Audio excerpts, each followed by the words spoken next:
The Idols Topple. Excerpts from the Book of Joseph, Part 2, Chapter 8, Refugees.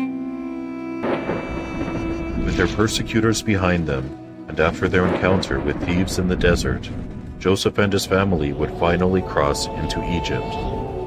The journey into exile was a bitter one. St. Alphonsus de Liguori relates, "How much St. Joseph must have suffered on the journey into Egypt in seeing the sufferings of Jesus and Mary. Joseph was indeed conformed in all things to the will of the Eternal Father, but his tender and loving heart could not but feel pain in seeing the Son of God trembling and weeping from cold and the other hardships which he experienced on that journey." They finally arrived in Egypt, the land of strange gods, not as visitors, but as refugees fleeing their own country. Servant of God, Madre Cecilia Baj, reveals that Joseph feared the reception that his family might receive among the pagans of this place, and being of a self-sacrificial nature, he pleaded for God to spare his spouse and son any mistreatment during their sojourn, and to let it fall upon him in their place. At length, after having endured many trials, Jesus, Mary, and Joseph reached their destination in Egypt. Joseph dreaded this entry, fearing these people, being barbarous and idolatrous, that they would mistreat them. He therefore turned to God in fervent supplication, saying, "O my God, grant me the favor that your only begotten Son and his Holy Mother may never be subjected to such outrages. Look down upon me as I offer to take everything upon myself, if only they be spared from such adversities. My God, do not permit that they who are so innocent, so exceedingly virtuous, so rich in merit, shall be mistreated. I deserve every misfortune.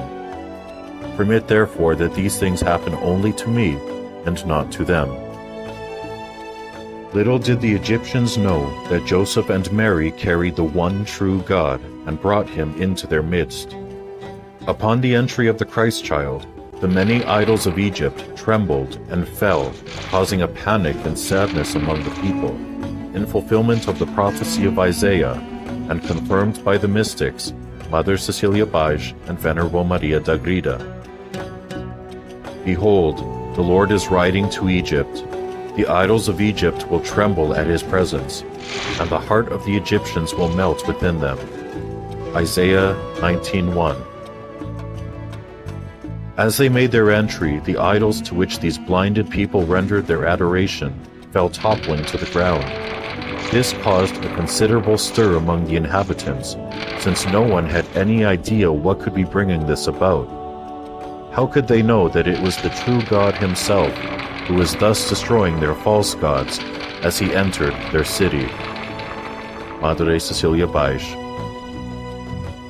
On entering the towns of Egypt, the divine infant, in the arms of his mother, raised his eyes and his hands to the Father, asking for the salvation of these inhabitants held captive by Satan. And immediately he made use of his sovereign and divine power and drove the demons from the idols and hurled them to the infernal abyss. Like lightning flashing from the clouds, they darted forth and descended to the lowest caverns of hell and darkness. At the same instant, the idols crashed to the ground, the altars fell to pieces, and the temples crumbled to ruins. St. Joseph knew this to be the work of the incarnate Word, and he praised and extolled him in holy admiration. The Egyptian people were astounded at these inexplicable happenings. Venerable Maria d'Agreda.